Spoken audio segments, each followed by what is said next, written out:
সমাজে কালো জাদু নামে একটি শব্দ বেশ প্রচলিত। প্রতিপক্ষকে ঘায়েল করতে এই জাদু করা হয়।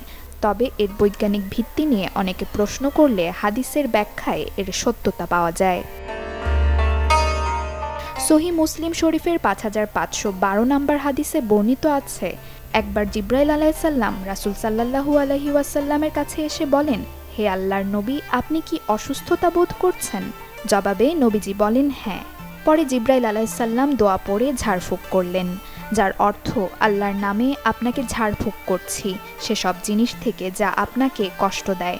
সব প্রাণের অনিষ্ট কিংবা হিংসুকের বদনজর থেকে আল্লাহ আপনাকে শিফা দিন। আল্লাহর নামে আপনাকে ঝাড়ফুঁক করছি। বদনজর কিংবা হিংসা বশবর্তী হয়ে অনেকেই কালো জাদুর পন্থা বেছে নেয়, যা ইসলামে কুফরি ও ধ্বংসের কাজ হিসেবে উল্লেখ করা হয়েছে। এটি বড় গুনাহের মধ্যে অন্যতম। এর কারণে মানুষের নেক আমল নষ্ট হয়ে যায়।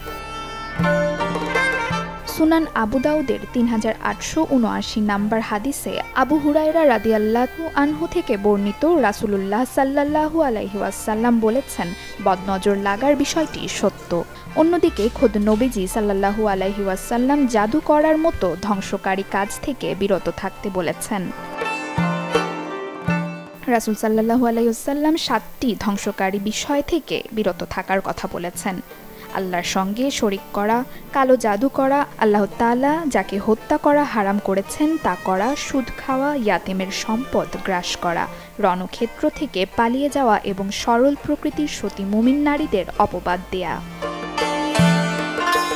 হযরত উসমান ইবনে আফফান রাদিয়াল্লাহু আনহু থেকে বর্ণিত, রাসূলুল্লাহ সাল্লাল্লাহু আলাইহি ওয়াসাল্লাম বলেছেন, প্রতিদিন সকালে ও সন্ধ্যায় যে ব্যক্তি 3 বার এই দোয়াটি পাঠ করবে, কোনো কিছুই তার অনিষ্ট করতে পারবে না।